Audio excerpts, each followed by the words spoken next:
പരിശുദ്ധമ്മേ മാതാവേ, പരിശുദ്ധാത്മാവിന്റെ മണവാട്ടി, ഈ സമയം ഈ കൂട്ടായ്മയെ പൂർണ്ണമായി ഏറ്റെടുക്കണമേ. ആത്മാവിലുള്ള ബന്ധത മാറ്റി, ജീർണിച്ച അവസ്ഥ മാറ്റി, പരിശുദ്ധമ്മേ ജീവനുള്ള മാറ്റണം. ഈശോയുടെ സുവിശേഷം ജീവിതം കൊണ്ട് പ്രഘോഷിക്കുവാനുള്ള കരുത്തവും ശക്തിയും ധൈര്യവും പരിശുദ്ധാത്മേ, പരിശുദ്ധാത്മാവ് വഴി ഞങ്ങൾക്ക് പ്രദാനം ചെയ്യണമേ. അമ്മയുടെ വലിയ മാധ്യസ്ഥതയിൽ നമുക്ക് പ്രാർത്ഥിക്കാം. നന്മ നിറഞ്ഞ മറിയമേ സ്വസ്തി, കർത്താവ് അങ്ങയോട് കൂടെ സ്ത്രീകളിൽ അങ്ങ് അനുഗ്രഹിക്കപ്പെട്ടവളാകുന്നു. അനുഗ്രഹത്തിൻ ഫലമായി ഈശോ അനുഗ്രഹിക്കപ്പെട്ടവനാകുന്നു. തമ്പുരാന്റെ അമ്മേ, പാപികളായ ഞങ്ങൾക്ക് വേണ്ടി ഞങ്ങളുടെ നല്ല സമയത്തും തമ്പുരാനോട് അപേക്ഷിക്കണമേ. ഈശോയുടെ വാഗ്ദാനങ്ങൾക്ക് ഞങ്ങൾ യോഗ്യരാകുവാൻ പരിശുദ്ധ ദൈവമാതാവേ, ഞങ്ങൾക്ക് വേണ്ടി അപേക്ഷിക്കണമേ. മർക്കോസ് അറിയിച്ച സുവിശേഷം 11-ാം അധ്യായം 12 മുതലുള്ള തിരുവചനങ്ങൾ. അടുത്ത ദിവസം അവർ ബഥാനിയായിൽ നിന്ന് വരുമ്പോൾ അവന് വിശക്കുന്നുണ്ടായിരുന്നു. അകലെ തളിരിട്ട് നിൽക്കുന്ന ഒരു അത്തിവരം കണ്ട് അതിലെന്തെങ്കിലും ഉണ്ടാകാമെന്ന് വിചാരിച്ച് അടുത്ത് ചെന്നു. എന്നാൽ ഇലകളല്ലാതെ മറ്റൊന്നും കണ്ടില്ല. അത് അത്തിപ്പഴങ്ങളുടെ കാലമല്ലായിരുന്നു. അവൻ പറഞ്ഞു, ആരും ഇനി ഒരിക്കലും നിന്നിൽ നിന്നും പഴം തിന്നാതിരിക്കട്ടെ. അവന്റെ ശിഷ്യന്മാർ അത് കേട്ടു. നമ്മുടെ കർത്താവായ മിശിഹായ്ക്ക് സ്തുതി. ഇരിക്കാം.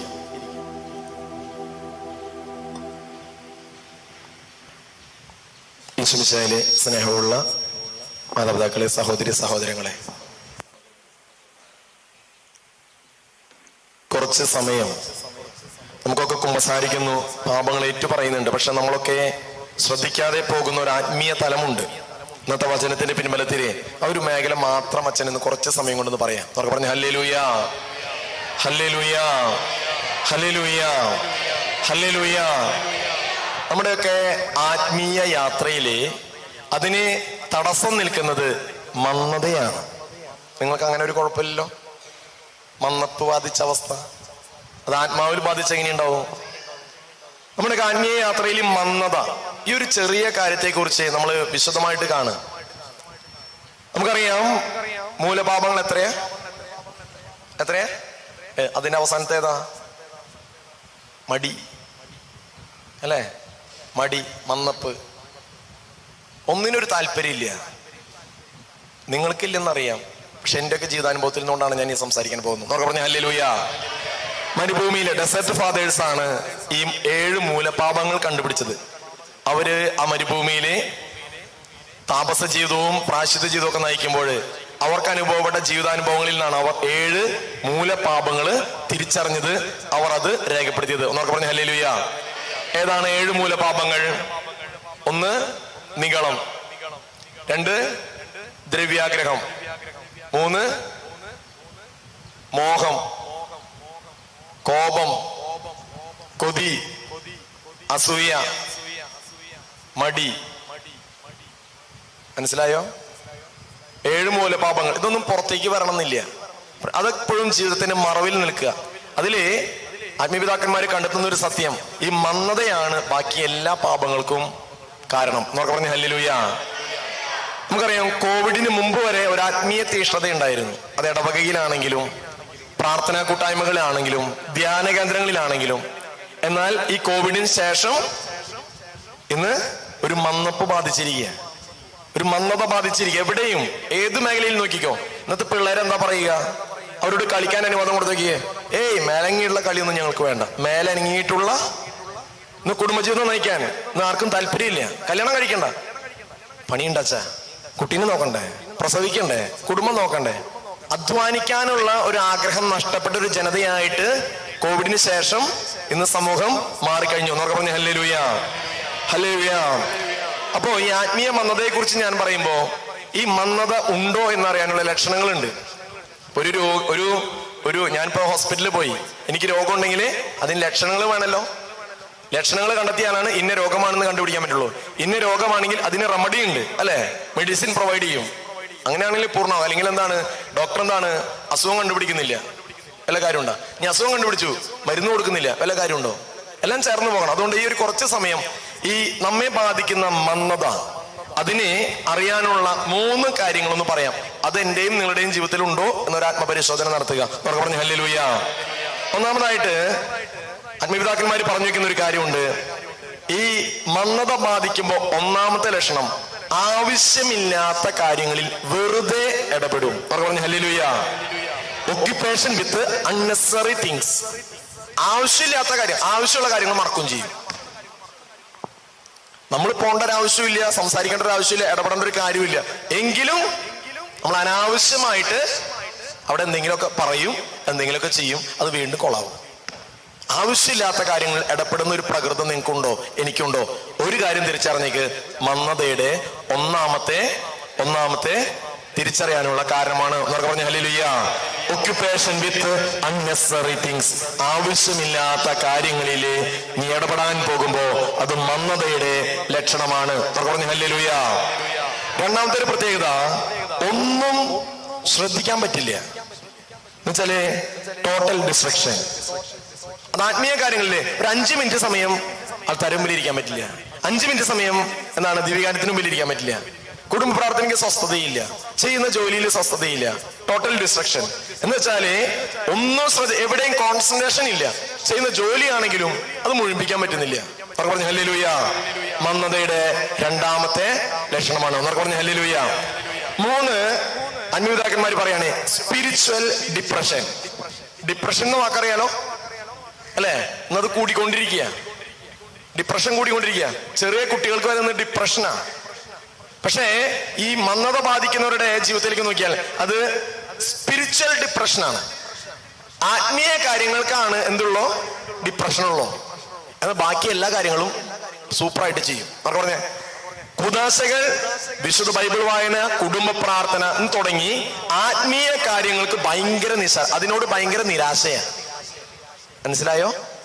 പ്രിയമുള്ളവരെ, ഈ മന്ദത ബാധിക്കുന്ന ആത്മാവിന്റെ ലക്ഷണം ആത്മീയ പിതാക്കന്മാരെ കണ്ടെത്തുന്നത് ഈ 3 കാര്യങ്ങളിലൂടെ. 1, ആവശ്യമില്ലാത്ത കാര്യങ്ങളിലെ വെറുതെ ഇടപെടുക, അല്ലെങ്കിൽ ആവശ്യമില്ലാത്ത കാര്യങ്ങൾക്ക് വേണ്ടി വെറുതെ സമയം കളയുക. എന്നിട്ട് ചെയ്യേണ്ട ഉത്തരവാദിത്തങ്ങളും വലിയ കാര്യങ്ങളും മറന്നു പോവുക. ഒന്നാമത്തെ കാരണം. 2, ഒന്നിലും ശ്രദ്ധിക്കാൻ പറ്റുന്നില്ല. മൈൻഡ് ആകെ ഡിസ്ട്രക്റ്റഡാണ്, ആകെ നമുക്ക് സ്വസ്ഥതയില്ല. 3, ആത്മീയ മേഖലയിൽ മാത്രം നിരാശ അല്ലെങ്കിൽ ഡിപ്രഷൻ. പറഞ്ഞു ഹല്ലേലൂയ, ഹല്ലേലൂയ, ഹല്ലേലൂയ. ഇനി ഒരു കാര്യം നിങ്ങൾ ശ്രദ്ധിക്കണേ, ആത്മീയ കാര്യങ്ങളിൽ ശ്രദ്ധിക്കാൻ വിളിക്കപ്പെട്ടവർ അത് ശ്രദ്ധിക്കുന്നില്ലെങ്കിൽ അവർ ശാരീരികമായ സന്തോഷങ്ങൾ തേടാൻ തുടങ്ങും.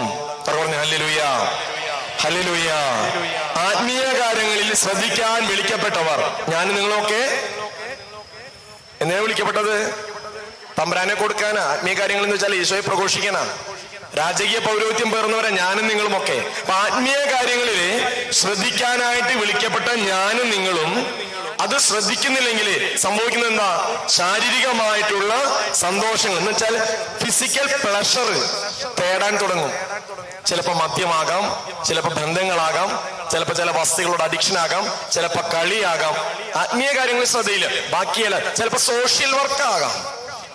എനിക്ക് എന്റെ ശരീരത്തിന് സന്തോഷം കിട്ടുന്നത് എന്താണോ അതിലേക്ക് ഞാൻ വഴിമാറാൻ തുടങ്ങും. അവർക്ക് പറഞ്ഞ ഹല്ലേലൂയ, ഹല്ലേലൂയ, ഹല്ലേലൂയ. അതിന് ആത്മീയപിതാക്കന്മാർ പറയുന്ന ഒരു വാക്കുണ്ട്, ന്യൂണ്ടെ ഡീമൺ. ന്യൂണ്ടെ ഡീമൺ, അത് നമുക്ക് ദാവീദിൽ കാണാൻ പറ്റും.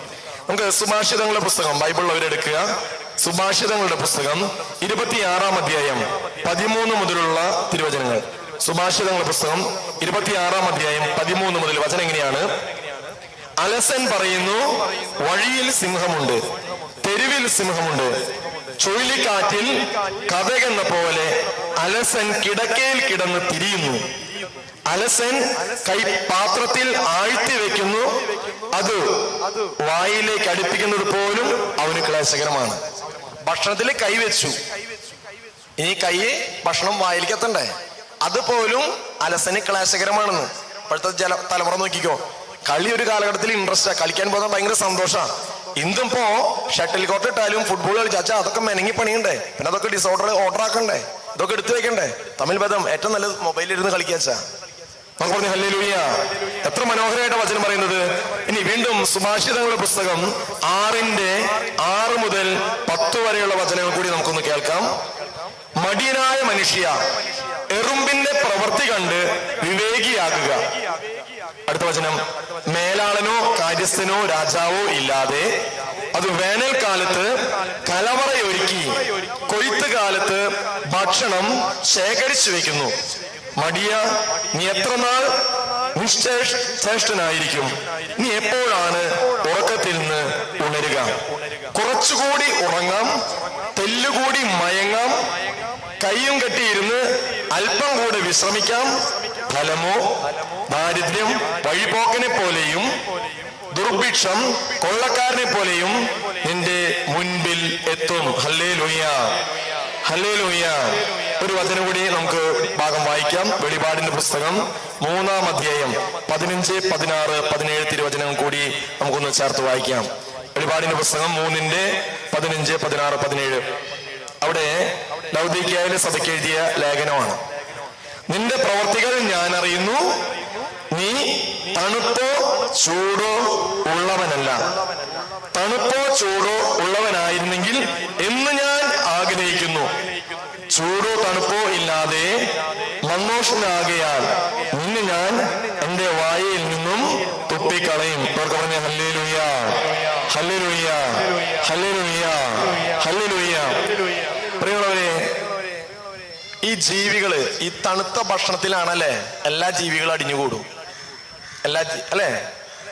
ഭക്ഷണം തണുക്കുന്നോറും അതിൽ പാറ്റി ഉണ്ടാവും, ഈച്ചി ഉണ്ടാവും, പിന്നെ ബാക്ടീരിയ ഉണ്ടാവും, ഫംഗസ് ഉണ്ടാവും, വൈറസ് ഉണ്ടാവും. എല്ലാ അലവരാതി സാധനങ്ങളും ഈ തണുത്ത പദാർത്ഥത്തില് വരും. Yes or no?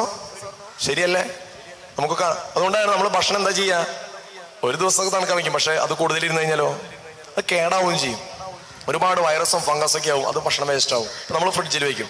ഇതുപോലെ തണുത്തവന്റെ ജീവിതത്തിലാണ് എന്ത് പിശാച് പിടിമുറുക്കുക. എന്നൊക്കെ പറഞ്ഞു ഹല്ലേലൂയ, ഹല്ലേലൂയ. മമ്മോഷ്ണന്റെ ജീവിതത്തിൽ പിശാച് പിടിമുറുക്കും. വചനം പറയാ, ഒന്നുകിൽ നീ ചൂടോ അല്ലെങ്കിൽ തണുപ്പോ ഉള്ളവനാവുക. ഇത് രണ്ടും ഇല്ലാത്തവനെ പോലെ ആകരുത്. ഭക്ഷണ പദാർത്ഥം പഠിപ്പിക്കുന്നുണ്ട്. തണുപ്പുള്ള പദാർത്ഥങ്ങളിലാണ് എല്ലാ ജീവജാലങ്ങളും വന്നുകൂടുക.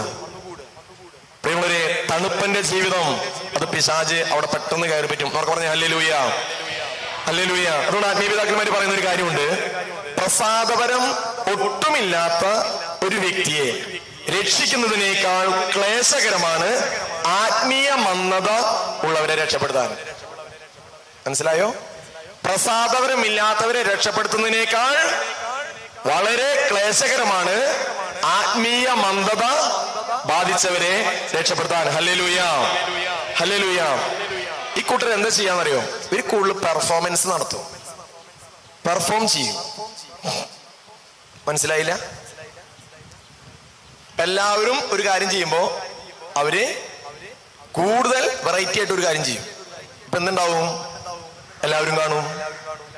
നോർമലി ഇപ്പോ ലിറ്റർജിയുടെ കാര്യം എടുക്കുക, പ്രാർത്ഥനകൾ എടുക്കുക. നോർമലി അതിലെ ക്രമത്തിലുണ്ട് ഇന്ന കാര്യങ്ങൾ ചെയ്യുക. പക്ഷെ അതിനെക്കാട്ടും വിട്ട് ഒരാൾ കുമ്പിട്ട ആചാരം ചെയ്യുമ്പോ എന്താണ് നോർമലി കുമ്പിട്ട ആചാരം ചെയ്യണം, സർവാധിപനം പാട്ട് പാടുമ്പോ. പക്ഷെ ഈ മാതിരി ടൈപ്പുകൾ എങ്ങനെ ചെയ്യുന്നറിയോ? അവിടെ കമ്മന്നടിച്ച് കെടുക്കും. എന്നുവെച്ചാൽ സാധാരണ പോകുന്നതിനെയും വിഭിന്നമായും വേറിട്ടുകൊണ്ടുള്ളൊരു യാത്ര ഇവര് നടത്തും. പറഞ്ഞു ഹല്ലേലൂയ. പെർഫോമൻസ് ആണ് അത്. കുടുംബത്തിലാണെങ്കിലും സോഷ്യൽ വർക്ക് ആണെങ്കിലും എവിടെയാണെങ്കിലും വേറിട്ടുകൊണ്ട് എല്ലാവർക്കും ഒരു പൊതു നിയമം കൊടുത്തിട്ടുണ്ടാവും, ഇന്ന പോലെ ചെയ്യണമെന്ന്. എല്ലാവരും അതുപോലെ ചെയ്താൽ മനോഹരമായി. പക്ഷേ ഈ സ്വഭാവമുള്ളവരെന്താ ചെയ്യാ? വേറിട്ടൊരു പോക്കാ പോവും. അത് വേറെ ഒന്നുകൊണ്ടല്ല, ഈ പെർഫോമൻസ് നടത്തുന്നത് മറ്റുള്ളവർ ശ്രദ്ധിക്കാൻ വേണ്ടിയാണ്. എന്നൊക്കെ പറഞ്ഞ ഹല്ലേലൂയ, ഹല്ലേലൂയ, ഹല്ലേലൂയ. അതുകൊണ്ട് പ്രിയമുള്ളവരെ തിരിച്ചറിയുക, ആത്മീയ മന്ദത എല്ലാ പാപത്തിന്റെയും. ഞാൻ എൻ്റെ ഇടവകയിലായിരിക്കുമ്പോൾ ഞാൻ വികാരിയച്ഛൻ കൂടിയാണ്. ധ്യാനിപ്പിക്കുന്ന മേഖലയിൽ അച്ഛനോടുകൂടി ശുശ്രൂഷ ചെയ്യുന്നു. എനിക്ക് 2 ഇടവകയിൽ ഞാൻ വികാരി കൂടിയാണ്. ഞാൻ അവിടെ പറഞ്ഞൊരു കാര്യമുണ്ട്. എന്താണെന്നറിയോ? ഞാൻ ഇടവകയില് വികാരിയച്ഛൻ മാത്രമാണ്. ഞാൻ ധ്യാന കേന്ദ്രത്തില് ധ്യാനിപ്പിക്കുന്ന ഒരു വൈദികനാണ്. ഇത് രണ്ടും ഞാൻ ക്ലബ് ചെയ്യില്ല. എനിക്ക് വേണമെങ്കിൽ എൻ്റെ ഇടവകയിൽ കൗൺസിലിംഗ്, പിന്നെ ആരാധന, 1 ഡേ പ്രോഗ്രാം, 3 ഡേ പ്രോഗ്രാം വെച്ചോടെ. ഞാൻ മാറിയാൽ പിന്നെന്താ സംഭവിക്കുക? അവിടെ ശൂന്യതയാണ്. മനസ്സിലായോ? മനസ്സിലായോ? അതുകൊണ്ട് ഈ തിരിച്ചറിവുള്ളത് കൊണ്ട് തന്നെയാണ് എന്ത്, അവിടെ ഞാൻ വികാരിക്ക് ഒരിടവകയിൽ എന്ത് ചെയ്യാൻ പറ്റും, അതൊക്കെ അവിടെയുള്ളൂ, അതിൽ വിട്ടൊന്നും അവിടെ ഇല്ല. എന്നാൽ ധ്യാനേന്ദ്രത്തിൽ വരുമ്പോ ധ്യാനിപ്പിക്കുന്നത് അച്ഛൻ എന്ത് പറയുന്നു അതൊക്കെ ചെയ്യുക എന്നൊക്കെ പറഞ്ഞു. Hallelujah, hallelujah. അതുകൊണ്ട് പ്രിയമുള്ളവരെ തിരിച്ചറിയുക, ആത്മീയ മന്ദത എല്ലാ പാപത്തിന്റെയും തുടക്കമാണ്. അതുകൊണ്ട് ഈ ആത്മീയ മന്ദതയുള്ളവരെ ശാരീരികമായ സുഖങ്ങൾ തരും. നമുക്ക് വചനത്തിലൂടെ കാണാൻ പറ്റും. 1 സാമുവേലിന്റെ പുസ്തകം 16-ാം അധ്യായം എടുക്കുകയാണെങ്കിൽ അവിടെ ജെസ്സയുടെ 8 മക്കളിലെ അവസാനത്തെ മകനാ, ഇളയ മകനാ, കൃപയുള്ളവൻ, കിന്നരം വീട്ടുന്നവൻ, ഇടയനാണ്, ആടുകളെ കൊണ്ട് നടക്കുന്നവനാ. പക്ഷേ മറ്റു സഹോദരങ്ങളും അപ്പനും അവന് വലിയ വില കൽപ്പിച്ചിട്ടില്ല, എങ്കിലും അവന് കൃപയുണ്ട്. നമുക്കറിയാം പുതിയ നിയമത്തിൽ തന്നെ 60 പ്രാവശ്യം ദാവീദിന്റെ പേര് കൃത്യമായിട്ടും പരാമർശിക്കുന്നുണ്ട്. പഴയ നിയമത്തിൽ വേറെയും 70 സങ്കീർത്തനങ്ങൾ ദാവീദ് തന്നെ രചിച്ചതാണ്. എല്ലാം സങ്കീർത്തനങ്ങളും ദാവീദ് രചിച്ചല്ല, 70 സങ്കീർത്തനങ്ങൾ ദാവീദ് രചിച്ചതാണ്. അപ്പൊ ബൈബിളിൽ ഉടനീളം ദാവീദിനെ കുറിച്ച് പറഞ്ഞു വെച്ചിട്ട് 2 സാമുവേലിന്റെ പുസ്തകം 11-ാം അധ്യായത്തിലേക്ക് എത്തുക. ദാവീദിന് എന്തുകൊണ്ടാണ് വീഴ്ച പറ്റിയത് നമുക്ക് ഈ മധ്യാഹ്നം പിന്നീട് ഒന്ന് കാണാം. അതിലെ 2 സാമുവേലിന്റെ പുസ്തകം 11-ാം അധ്യായത്തിലെ ദാവീദ് ആയിരിക്കേണ്ട സ്ഥലത്ത് ആയിരുന്നില്ല. നമുക്ക് വചനം ഒന്ന് വായിക്കാം. അടുത്ത വസന്തത്തിൽ രാജാക്കന്മാർ യുദ്ധത്തിന് പോകാറുള്ള സമയത്ത് ദാവീദ് യോവാബിനെയും തന്റെ സേവകന്മാരെയും ഇസ്രായേൽ സൈന്യം മുഴുവനെയും അയച്ചു. അവർ അമ്മോന്യരെ തകർത്ത് റബ്ബാ നഗരം വളഞ്ഞു. ദാവീദ് ജെറൂസലേമിൽ താമസിച്ചു. യുദ്ധമുഖത്തേക്ക് പോകേണ്ടവൻ ജെറൂസലേമിൽ തങ്ങി. അവർക്ക് പറഞ്ഞു ഹല്ലേലൂയ, ഹല്ലേലൂയ. പ്രിയമുള്ളവരെ, ദാവീദ് ആകേണ്ട ഒരു ഇടം ഉണ്ടായിരുന്നു, അതാണ് യുദ്ധസ്ഥലം, യുദ്ധഭൂമിയില്. എന്നാൽ അവൻ അവിടെ ആകാൻ കഴിഞ്ഞില്ല. എന്ന് വെച്ചാല് ഞാൻ പറഞ്ഞല്ലോ, ഈ നുണ്ടെ ഡീമൺ എന്ന് പറയും, ഈ മന്ദയുടെ സ്പിരിറ്റ് അവനെ പിടികൂടി. അവൻ എന്താ ചെയ്ത് നോക്കിയേ? ഒരു ദിവസം സായാഹ്നത്തിൽ ദാവീദ് കിടക്കയിൽ നിന്ന് എഴുന്നേറ്റ് കൊട്ടാരത്തിനെ മട്ടുപ്പാവിലുള്ളതും. ഒരു ദിവസം സായാഹ്നത്തിലാണ് അവൻ എഴുന്നേൽക്കുന്നത്. എന്ന് വെച്ചാൽ ആ ദിവസം മുഴുവൻ, പകൽ മുഴുവൻ അവൻ എന്താ ചെയ്തത്? ഉറങ്ങി. മന്ദത ബാധിച്ച ആത്മാവായി മാറി.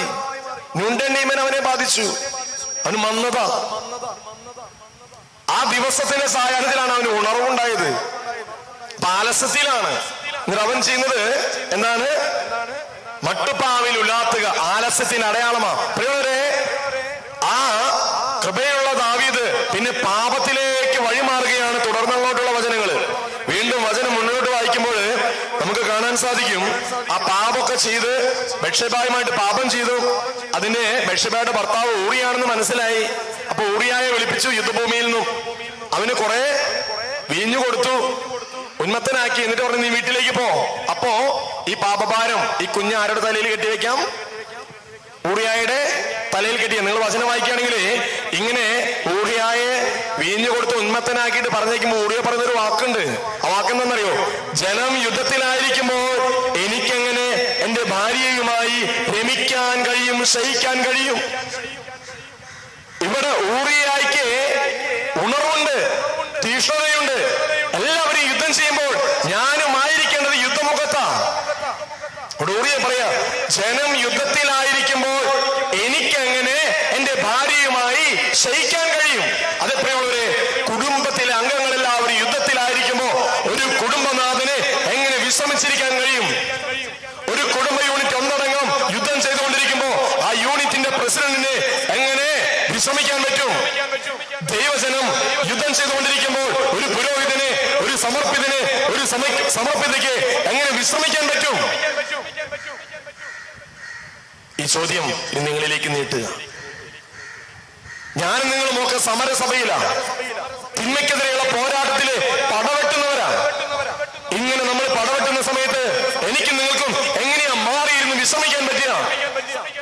ഇത് തിന്മയുടെ ദിനങ്ങളാ. ലേഖനം പൗലോസ് പറയാ, ഇത് തിന്മയുടെ ദിനങ്ങളാ. ഉറങ്ങുന്നവരെ ഉണരുക. അവർ പറഞ്ഞു ഹല്ലേലൂയ, ഹല്ലേലൂയ.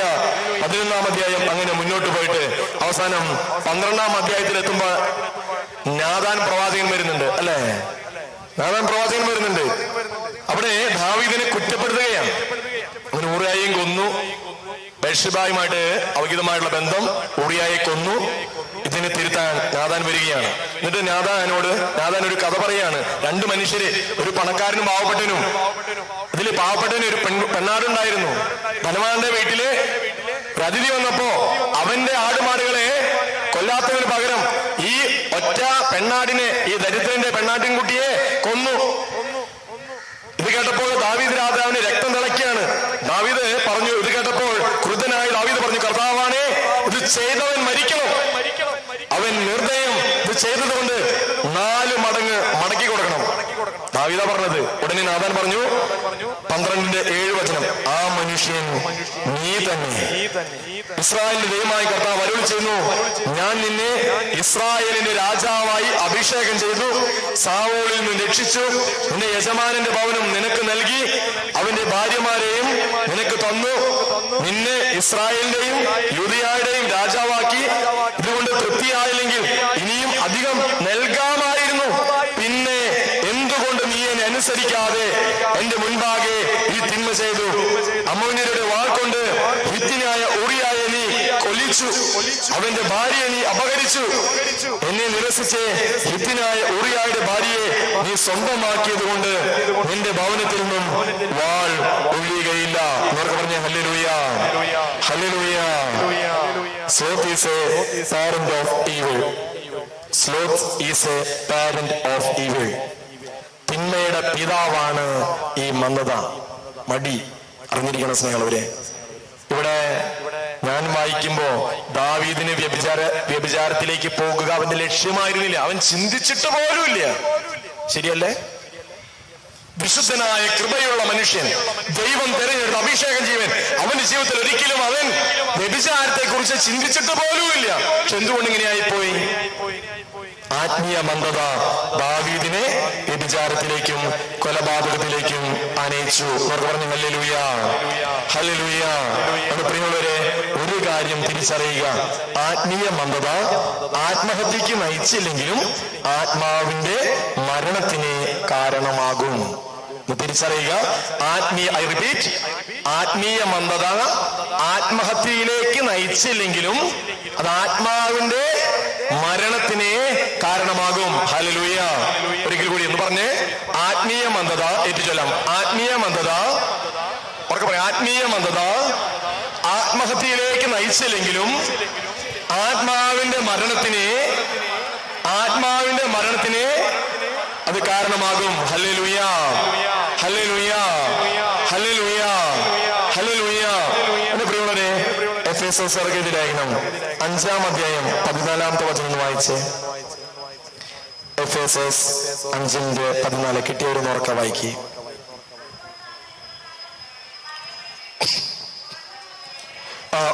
ഈ നേരത്തെ ഉറങ്ങുന്നവരെ കുറിച്ചല്ല, ഉറങ്ങുന്നവരെ ഉണരുക, മരിച്ചവരിൽ നിന്ന് എഴുന്നേൽക്കുക, ക്രിസ്തു നിന്റെ മേൽ പ്രകാശിക്കും. ആര് പ്രകാശിക്കും? ക്രിസ്തു നിന്റെ മേൽ പ്രകാശിക്കും. പ്രിയമുള്ളവരെ, ആദ്യ മാതാപിതാക്കന്മാരുടെ പാപം മൂലമാണ് മന്ദത മനുഷ്യരിലേക്ക് കടന്നു കയറിയത്. ആയതിനാല് ക്രിസ്തു വരുമ്പോ നിന്നെ പ്രകാശിപ്പിക്കും. അവർ പറഞ്ഞു ഹല്ലേലൂയ, ഹല്ലേലൂയ, ഹല്ലേലൂയ. ഞാനിങ്ങനെ ചിന്തിക്കുകയാണ്, നമ്മുടെ ജീവിതത്തിലെ ഏത് കർമ്മങ്ങൾ ചെയ്യുകയാണെങ്കിലും, ഏത് കാര്യം ചെയ്യുകയാണെങ്കിലും ഒരു പെർഫോമൻസ് മോഡ് നമ്മൾ ക്രിയേറ്റ് ചെയ്യും, അല്ലെ? ഇപ്പൊ ചിലപ്പോൾ ഞാൻ നന്നായിട്ട് ദ്വീപലി അർപ്പിക്കും, നല്ല സ്ഫുടമായിട്ട്, നല്ല താളത്തില്, രാഗത്തില് ഒക്കെ പാടും. ഒരുപക്ഷെ ചിന്തയൊക്കെ വേറെ ലോകത്തിലായിരിക്കും. നിങ്ങൾ ഭയങ്കര ഭക്തിയിൽ കൈ കൂപ്പി കുമ്പിട്ടാചാര, ഇത് പെർഫോമൻസാണ്. നമുക്ക് നോക്കിക്കോ, ഏത് കാര്യവും, അത് ഏത് കർമ്മം ചെയ്യുകയാണെങ്കിലും ഒരു പെർഫോമൻസ് മോഡ് നമുക്കുണ്ട്. നമ്മളത് ക്രിയേറ്റ് ചെയ്യും. ഇപ്പോ വീട്ടിൽ ചിലപ്പോൾ തല്ലുകൂടിയിട്ടാവും വരുന്നുണ്ടാവുക, അല്ലെ? പള്ളിയിൽ വന്നാല് ആ മുഖഭാവം വെച്ചിട്ടാണോ അവിടെ നിൽക്കുക? അല്ല, നമ്മൾ മൂഡ് മാറ്റും. നമ്മൾ പള്ളിയിൽ വരുമ്പോ എവിടുന്ന് ഇല്ലാത്ത ഭക്തി കയറി വരും. മുഖത്തും കണ്ണിലൊക്കെ അങ്ങനെ അറിയില്ലേ, കർത്താവിന് മാത്രമേ കാണുന്നുള്ളൂ. ആ കണ്ണിന്റെ ഒക്കെ പിടുത്തം, മുഖത്തിന്റെ ഷേപ്പ്, ശ്വാസോച്ഛ്വാസം പോലും, ആ ബ്രീത്തിങ് ഒക്കെ ഭയങ്കര ഡിഫറെന്റാ. പെർഫോമൻസ് മോഡാ. നമ്മൾ ചിന്തിക്കുക, ഏത് കാര്യത്തിൽ നിങ്ങൾ നോക്കിക്കോ, നമുക്കൊരു പെർഫോമൻസ് മോഡ് ഉണ്ട്, നമ്മളത് ക്രിയേറ്റ് ചെയ്യും. എന്തുകൊണ്ടത് ക്രിയേറ്റ് ചെയ്യണേ? സ്പിരിച്വലി ഡള്ളാവുമ്പോഴാണ് ഇത് ക്രിയേറ്റ് ചെയ്യുക. മനസ്സിലായ? നമ്മൾ പൗലോസിനെ നോക്കിയാ, പൗലോസ് അപ്പോസ്തലനെ നോക്കിയേ, ഞാൻ പാപികളിൽ പാപിയാ, പാപികളിൽ ഒന്നാമന് ഇച്ഛിക്കുന്ന നന്മയല്ല, ഇച്ഛിക്കാത്ത തിന്മ കർത്താവേ ചെയ്തു പോവാ. അവിടെ ഒരു പെർഫോമൻസും ഇല്ല. അവന്റെ ജീവിതം വിളിച്ചു പറയാ അല്ലെ. ദേവാലയത്തിന് മുൻപിൽ നിൽക്കുന്ന ഫരിസയൻ പെർഫോമൻസ് മോഡിന് നല്ല ഉദാഹരണ. ഞാൻ ഉപവസിക്കുന്നു, ദാനധർമ്മം കൊടുക്കുന്നു അല്ലെ. അവൻ ചെയ്ത കാര്യങ്ങൾ എണ്ണി എണ്ണി എണ്ണി പറയുന്നു, പെർഫോമൻസ് നടത്തുക. പിറകിലുള്ള ഈ ചുങ്കക്കാരനെ പോലെ ഒന്നുമല്ല ഞാൻ. എന്നാൽ പിറകിലുള്ളവൻ എന്താ ചെയ്യുന്നത്? മാറത്തടിച്ചുകൊണ്ട് പാപിയാണ്, അവന് പെർഫോം ചെയ്യാറില്ല. അവന്റെ ജീവിതമാണ് അവൻ കാണിച്ചു കൊടുക്കണത്. മനസ്സിലായോ? ഈ ആത്മാർത്ഥമായിട്ട് വചനം കേൾക്കുമ്പോ ചിലപ്പോ കണ്ണ് നിറയും, സന്തോഷം കൊണ്ട് അല്ലെങ്കിൽ മനസ്സാവും കൊണ്ട്. പക്ഷെ അവിടെയും നമ്മളൊരു പെർഫോമൻസ് നടത്തും. എന്താണ്? ഇപ്പൊ മറ്റുള്ളവർ എന്ത് വിചാരിച്ചാലോ കരയണ കാണുമ്പോ. അതുകൊണ്ട് പലപ്പോഴും ധ്യാനകേന്ദ്രങ്ങളിൽ ഈ ആരാധനയൊക്കെ നടത്തുമ്പോ ക്ഷമിക്കുന്ന സ്നേഹത്തിന്റെ ആ ക്ലാസ്സും അതിന്റെ ആരാധന നടത്തുമ്പോ ലൈറ്റൊക്കെ ഓഫ് ചെയ്യും. ആരും കാണണ്ട, എങ്ങനെയെങ്കിലും മനസ്താവപ്പെട്ടിട്ടെ, നന്നായി ഒന്ന് കരയട്ടെ. നമുക്കൊരു പെർഫോമൻസ് മോഡുണ്ട് സ്നേഹമുള്ളവരെ. ഹല്ലേലൂയ. പലപ്പോഴും ഈ പെർഫോമൻസ് മോഡ് നമ്മൾ പുറത്തേക്ക് എടുക്കുന്നത് ആത്മീയതയിൽ നമ്മൾ ഡള്ളായി നിൽക്കുമ്പോഴാണ്. അവർക്ക് പറഞ്ഞേ ഹല്ലേലൂയ, ഹല്ലേലൂയ. അതുകൊണ്ട് നമ്മളൊന്ന് വായിച്ചു കേട്ട വചനഭാഗം നോക്കിയേ. അത്തിമരത്തെ ശപിക്കുക. എന്താ അത്തിമരം ചെയ്ത തെറ്റ്? പഴമില്ലാഞ്ഞതാണോ തെറ്റ്? ആണോ? പഴം ഇല്ലാഞ്ഞതല്ല തെറ്റ്. പക്ഷെ പഴമില്ലെങ്കിൽ പഴമില്ലാന്നുകൊണ്ട് നിന്നാ മതി. ഈ പഴമില്ലാതിരിക്കാൻ ഇല കൊണ്ട് പൊതിഞ്ഞു. അതിനല്ലേ വായിച്ചു കേട്ടത്? നിറയെ ഇലകളല്ലാതെ കണ്ടില്ലേ, ഇല കൊണ്ട് പൊതിഞ്ഞു വെച്ചു. പറഞ്ഞാലില്ലേ, നമ്മളായാൽ മതി സ്നേഹമുള്ളവരെ. നമ്മളെന്തിനാ ഈ കാട്ടിക്കൂട്ടലുകൾ നടത്തുന്നത്? ആർക്ക് വേണ്ടിയിട്ടാ? നിന്റെ വസ്ത്രമല്ല ഹൃദയമാണ് കയറുന്നത്. തമ്പുരാൻ നിന്റെ ഹൃദയം പരിശോധിക്കുന്നവനാ. നീ ജനിക്കുന്നതിന് മുമ്പേ നിന്നെ കുറിച്ച് പദ്ധതി മെനഞ്ഞവനാ. നീ ഉറങ്ങുമ്പോ പോലും നിന്നെ നനച്ചിരിക്കുന്നവനാ. കരുതലോടെ കാത്തിരിക്കുന്നവനാ. നമ്മൾ ഉറങ്ങുമ്പോ നമ്മുടെ കാര്യം അറിയില്ല, പക്ഷെ തമ്പുരാൻ നമ്മുടെ കാര്യം അറിയാം. നീ അപ്പൊ അത്തിമരം ചെയ്ത തെറ്റ് ഫലങ്ങളില്ലാത്തതല്ല, മറിച്ച് അതില്ല എന്ന് വിചാരിച്ച അതുപോലെ നിന്നാ മതി. പക്ഷെ എന്ത് ചെയ്തു? ഇലകൾ കൊണ്ട് മൂടി. ഒരു കപടഭാവം. നമ്മളും എന്തൊക്കെയോ പ്രിയമുള്ളവരെ കാട്ടിക്കൂട്ടാറില്ലേ? പഴമില്ലെങ്കിലും കുഴപ്പമില്ല, പക്ഷെ അത് മറച്ചു വെക്കാൻ പച്ചിലകൾ ചേർത്ത് വെച്ചു എന്നതാണ് അത്തിമരത്തിന്റെ തെറ്റ്. നമ്മുടെയും തെറ്റിങ്ങനെയാ, പലൊന്നും ഉണ്ടാവണമെന്നില്ല. അതുകൊണ്ട് ഞാൻ പറയാം, തെറ്റുപറ്റുക സ്നേഹമുള്ളവരെ മാനുഷിക. തെറ്റുപറ്റുക മാനുഷിക, തിരുത്തുക ദൈവിക. ഈ തെറ്റ് പറ്റിയിട്ട് ന്യായീകരിക്കലുണ്ടല്ലോ, അതാണ് ഈ പറഞ്ഞ പെർഫോമൻസ് മോഡ്. മനസ്സിലായ? തെറ്റ് പറ്റിയെന്ന് അറിയാം, പക്ഷെ നമ്മളതിനെ ശരിയായി തന്നെ ന്യായീകരിക്കാൻ വേണ്ടി ചക്രശ്വാസം വലിക്കുക. തെറ്റ് പറ്റിയെങ്കിൽ സോറി കേട്ടോ, അതിന്റെ ഭാഗത്ത് വീഴ്ചയാ, അംഗീകരിച്ച മതിയില്ലേ? പഴല്ലെങ്കിൽ പഴല്ല എന്ന് പറഞ്ഞാൽ മതി. പഴയില്ലാതിരിക്കാൻ വേണ്ടി, അത് കാണിക്കാതിരിക്കാൻ വേണ്ടി എന്തിനായി പച്ചല കൊണ്ട് മറച്ചു വെച്ചത്? അവിടെയാണ് ഈശോ അതിനെ ശപിച്ചു തള്ളുന്നത്. അവർക്ക് പറഞ്ഞ ഹല്ലേലൂയ, ഹല്ലേലൂയ, ഹല്ലേലൂയ. പ്രിയമുള്ളവരെ, ആത്മീയ മന്ദത എന്നിൽ ഉള്ളപ്പോൾ ഞാൻ ഉപേക്ഷിച്ച പ്രലോഭനങ്ങൾ എന്നെ വീണ്ടും വേട്ടയാടിക്കൊണ്ടിരിക്കും. തിരിച്ചറിയണം. നമ്മൾ ഒരുപാട് പാപം ഉപേക്ഷിച്ചിട്ടുണ്ടാവും, പക്ഷെ ഈ ആത്മീയ മന്ദതയിലേക്ക് ഞാൻ പോയാൽ എന്താ സംഭവിക്കുക? ഞാൻ ഉപേക്ഷിച്ച പാപങ്ങൾ എന്നെ വേട്ടയാടാൻ തുടങ്ങും. എന്നവർക്ക് പറഞ്ഞ ഹല്ലേലൂയ, ഹല്ലേലൂയ. അതുകൊണ്ട് പ്രിയമുള്ളവരെ, ഞാൻ എന്ത് വേണം? അതാണ് വേണ്ടത്. ഞാൻ എന്താ ചെയ്യേണ്ടത്? സൊല്യൂഷൻ പറയണ്ടേ? ആത്മീയ മന്ദതയ്ക്ക് 3 ലക്ഷണങ്ങൾ ഏതൊക്കെയാണെന്ന് പറഞ്ഞേ.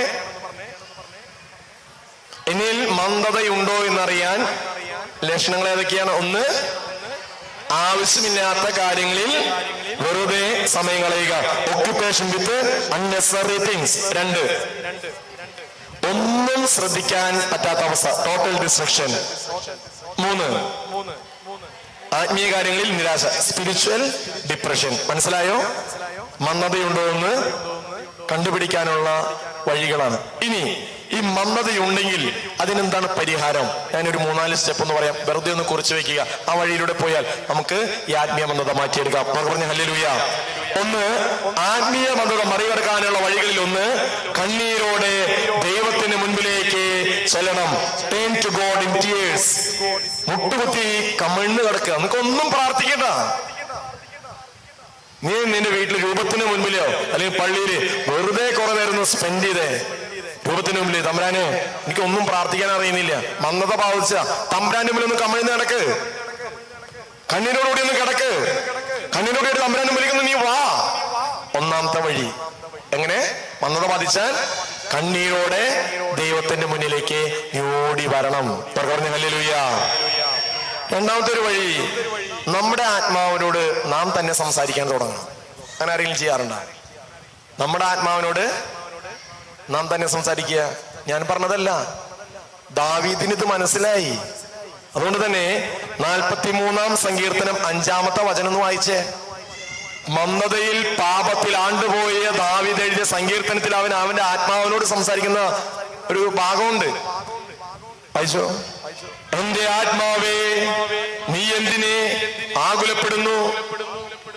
നീ എന്തിന് നെടുവേർപ്പെടുന്നു? നീ ദൈവത്തിൽ പ്രത്യാശ അർപ്പിക്കുക. ഇത് ദാവീദിന്റെ ആത്മാവ്. എനിക്കിപ്പോ ഇതിന്റെ ഈ വചനത്തിന്റെ അർത്ഥം എപ്പോഴാണ് മനസ്സിലാവുന്നത്? മന്ദത ബാധിച്ച ദാവീദ് തന്റെ ആത്മാവിനോട് വീണ്ടും അടുത്ത വചനം 42:5 സങ്കീർത്തനം 42:5 മുതൽ വായിച്ചേ. എന്റെ ആത്മാവേ, നീ എന്തിനു വിഷാദിക്കുന്നു? നീ എന്തിനു നെടുവേർപ്പെടുന്നു? നീ ദൈവത്തിൽ പ്രത്യാശ അർപ്പിക്കുക. പ്രിയമുള്ളവരെ, രണ്ടാമത്തെ വഴി നമ്മുടെ ആത്മാവോട്. ഇങ്ങനെയൊക്കെ പോയാൽ മതി ആത്മാവേ, ഇങ്ങനെയൊക്കെ പോയാൽ സ്വർഗം കിട്ടുമോ? നമ്മുടെ ആത്മാവിനോടൊന്ന് സംസാരിച്ചേ. ഒരു മനുഷ്യൻ എന്ന് പറഞ്ഞാൽ ഈ ബിജു ആലപ്പാടച്ചൻ എന്തുണ്ട്? ശരീരമുണ്ട്, ആത്മാവുണ്ട്, അല്ലെ? നമ്മുടെ അതിർത്തില് ഈ ആത്മാവിനോടൊന്ന് സംസാരിച്ചേ. എന്റെ ആത്മാവ്, നീ എന്തിനാ ആകുലപ്പെടുന്നേ? നീ എന്തിനാ വിഷാദിച്ചൊഴുകുന്നേ? നീ ദൈവത്തിൽ പ്രത്യാശ അർപ്പിക്കേ. ഇങ്ങനെ ആത്മാവിനോട് സംസാരിക്കലാണ് മന്ദത മാറാനുള്ള രണ്ടാമത്തെ വഴി. നമുക്ക് പറഞ്ഞ ഹല്ലേലൂയ, ഹല്ലേലൂയ, ഹല്ലേലൂയ. 3, കുമ്പസാരിക്കാൻ പോകുക. Go to sacrament of confession.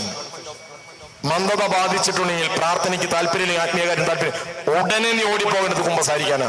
അവിടെ ദൈവം പറയുക. നമുക്ക് പറഞ്ഞ ഹല്ലേലൂയ. പ്രിയമുള്ളവരെ, അതുകൊണ്ട് ഞാൻ പറയും, കുമ്പസാരത്തിന് ഒരു കൃത്യ ടൈം ടേബിൾ വേണം. നമ്മുടെ ആത്മീയ ജീവിതത്തിന് ഒരു കൃത്യ ടൈം ടേബിൾ വേണം. ആദ്യമൊക്കെ അത് പരിശീലിക്കാൻ ഭയങ്കര ബുദ്ധിമുട്ടാണ്. പക്ഷെ ആ ടൈം ടേബിൾ പരിശീലിച്ചു കഴിഞ്ഞാൽ പിന്നെ അറിയാതെ ആ ടൈം ടേബിൾ എന്നെ നയിച്ചുകൊണ്ടിരിക്കും. Yes or no? Yes or no? നമ്മള് എല്ലാ ചൊവ്വാഴ്ചയും ഇവിടേക്ക് വരുന്നു. ആദ്യമൊക്കെ ബുദ്ധിമുട്ടായിരുന്നു. നമ്മള് പിന്നെ അത് ചെയ്ത് ഇപ്പൊ ചൊവ്വാഴ്ച ആകുമ്പോ വീട്ടിലിരിക്കും, ഇറങ്ങിയില്ലേ, അങ്ങനെ ഇളകിക്കൊണ്ടിരിക്കും. പോണം, മഴയായാലും പോണം, അല്ലെ? ആ ടൈം ടേബിൾ ചൊവ്വാഴ്ച വേറൊരു കാര്യത്തിൽ നമ്മൾ മാറ്റിയേക്കില്ല. 3 മണിയുടെ സമയം ഗുഡ്ഷപ്പേട് ധ്യാനകേന്ദ്രത്തിലാണ്. നമ്മൾ ആദ്യം ബുദ്ധിമുട്ടിയാണെങ്കിലും പിന്നെ വന്നു തുടങ്ങിയപ്പോ ഏത് കാര്യം നോക്കിക്കോ, അത് ആത്മീയ കാര്യത്തിൽ മാത്രമല്ല, നമുക്ക് ജീവിതത്തിന് ഒരു ടൈം ടേബിൾ ഉണ്ടെങ്കിൽ കുറെ കഴിയുമ്പോ ആ ടൈം ടേബിൾ എന്നെ നയിച്ചുകൊണ്ടിരിക്കും, എന്നെ സംരക്ഷിച്ചുകൊണ്ടിരിക്കും. എന്നൊക്കെ പറഞ്ഞ ഹല്ലേലൂയ, ഹല്ലേലൂയ. അതുകൊണ്ട് നമുക്ക് ഇമ്മ്യൂണിറ്റി പവർ കുറയുമ്പോഴാണ് എന്ത് സംഭവിക്കുക? രോഗങ്ങൾ.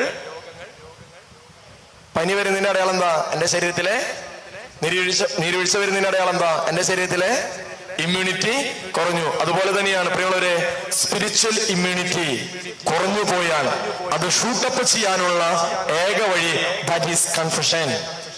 എന്റെ ആത്മീയ ജീവിതത്തിന്റെ ഇമ്മ്യൂണിറ്റി കുറഞ്ഞു പോയാൽ ഇമ്മ്യൂണിറ്റി കൂട്ടാനുള്ള ഏക വഴി അത് കുമ്പസാരമാണ്. പറഞ്ഞ hallelujah, hallelujah, hallelujah. 4, devotion to holy spirit. പരിശുദ്ധാത്മാവിനോട് നമ്മൾ പ്രാർത്ഥിക്കുക. ഈശോ പറഞ്ഞില്ലേ, ആരായിരിക്കും? നമ്മുടെയൊക്കെ ജീവിതത്തിലെ ശൂന്യത ബാധിച്ച ഒരുപാട് ജീവിത മേഖലകളുണ്ട്. നേരത്തെ പാടില്ലേ, ഓ പാവനാത്മാവേ, ശൂന്യത നിറയുമീ ജീവനെ. മനസ്സിലായ വരികൾ എനിക്ക് പെട്ടെന്ന് കിട്ടില്ല, കൂടെ പാടുന്നു മാത്രമേ ഉള്ളൂ. ശൂന്യത ബാധിച്ച ജീവിതത്തിന്റെ വഴിത്താരകളിൽ പരിശുദ്ധാത്മാവേ നീ ഇടപെടണം. പാട്ടില് പാടിയിട്ട് അർത്ഥം അറിയാണ്ട് പാടിയിട്ട് കാര്യമില്ലല്ലോ. പരിശുദ്ധാത്മാവിനോട് ഇടയ്ക്ക് പ്രാർത്ഥിക്കണം. പരിശുദ്ധാത്മാവേ, ഞാൻ ഇന്ന ജോലി ചെയ്യാൻ പോവാണ്, കൃപ വേണം. ഈ ചില മനുഷ്യര് ഞാൻ എവിടെയും പറയാറുണ്ട്, കറി വെക്കുകയാണെങ്കിൽ സൂപ്പർ ടേസ്റ്റാ. എന്നാൽ ചിലര് വെക്കുകയാണെങ്കിൽ ആ ടേസ്റ്റിന്റെ ഇഴയിലേക്കെത്തില്ല. കൂട്ടൊക്കെ സെയിം ആയിരിക്കും, അവർ ചെയ്യുന്ന പോലെയൊക്കെ ചെയ്താലും അവർ വെച്ചാൽ പ്രത്യേക ടേസ്റ്റാ. Yes or no? ചില ഡോക്ടർമാരെ പരിശോധിച്ചാൽ കാണുമ്പോഴേക്കും കൃത്യം മരുന്നുമായിരിക്കും, രോഗം മാറും ചെയ്യും. Yes or no?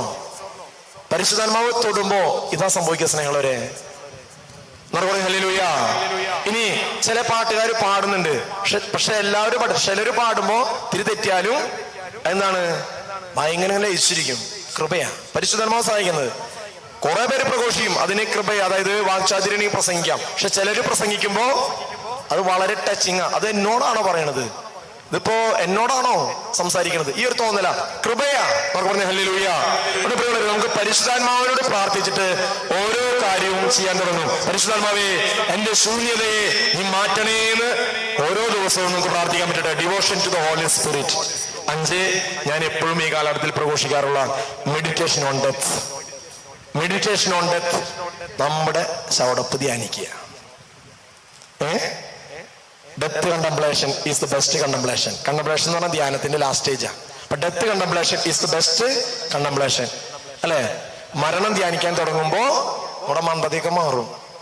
ഉദാഹരണത്തിന് ഇവിടെ ഇരിക്കുന്ന ഉറങ്ങുന്നവരുണ്ടെന്ന് വിചാരിച്ചോ, ഞാൻ പെട്ടെന്ന് പാടാണ്.